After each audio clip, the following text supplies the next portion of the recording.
Sisi gelap sang dalang. Kepala Pajak Banjarmasin sekaligus rangkap jabatan di 12 perusahaan, tapi masih korupsi.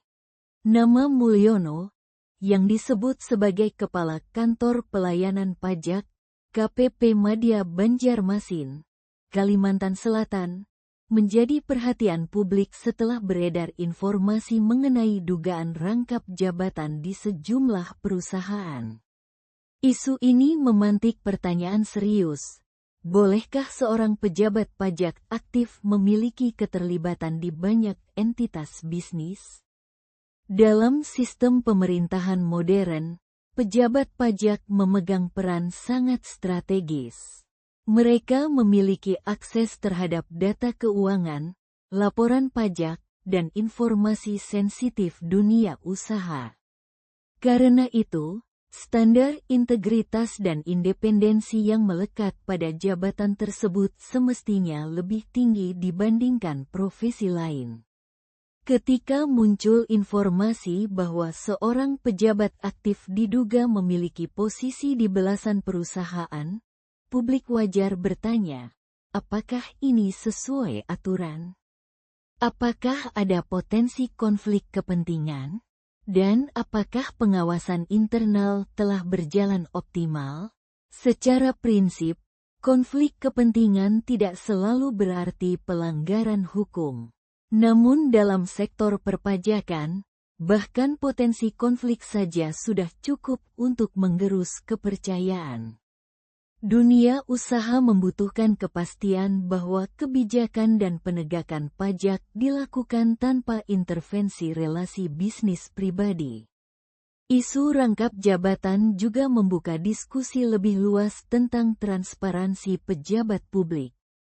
Di era keterbukaan informasi, publik semakin kritis terhadap kepemilikan saham, komisaris tersembunyi, maupun relasi korporasi yang tidak diumumkan secara jelas. Ketika data korporasi mudah diakses, publik bisa melakukan pengecekan silang sendiri, dan temuan itu seringkali memicu polemik. Jika memang terdapat dugaan pelanggaran, mekanisme yang tersedia seharusnya jelas, audit internal, klarifikasi resmi, dan bila perlu investigasi oleh lembaga berwenang. Tuduhan tidak boleh langsung divonis, tetapi juga tidak boleh diabaikan. Yang paling penting adalah menjaga integritas institusi.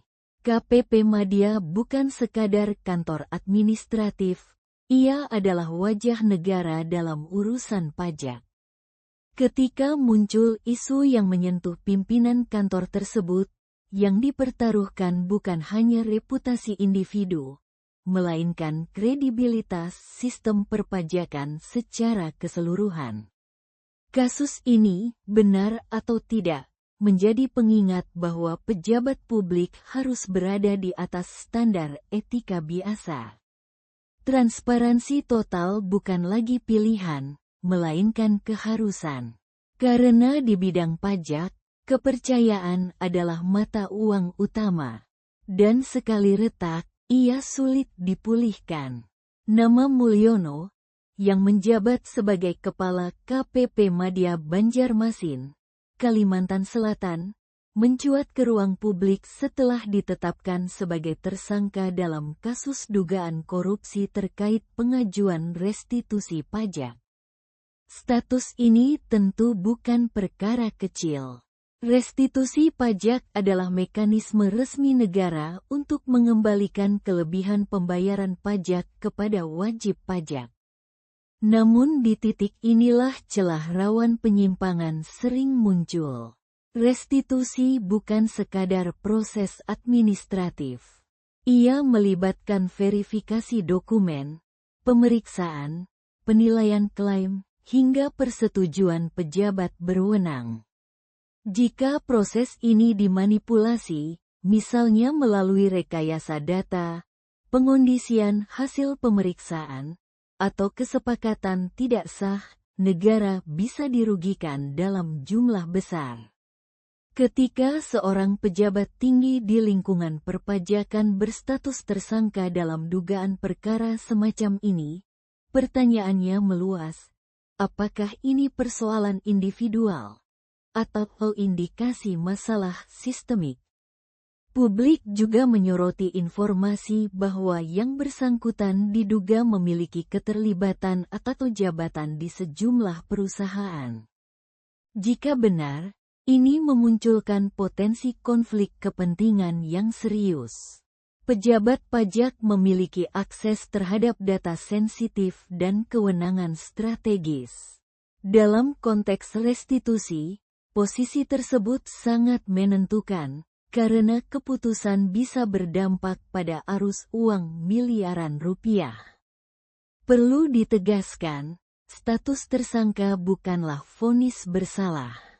Proses hukum harus berjalan secara objektif dan transparan.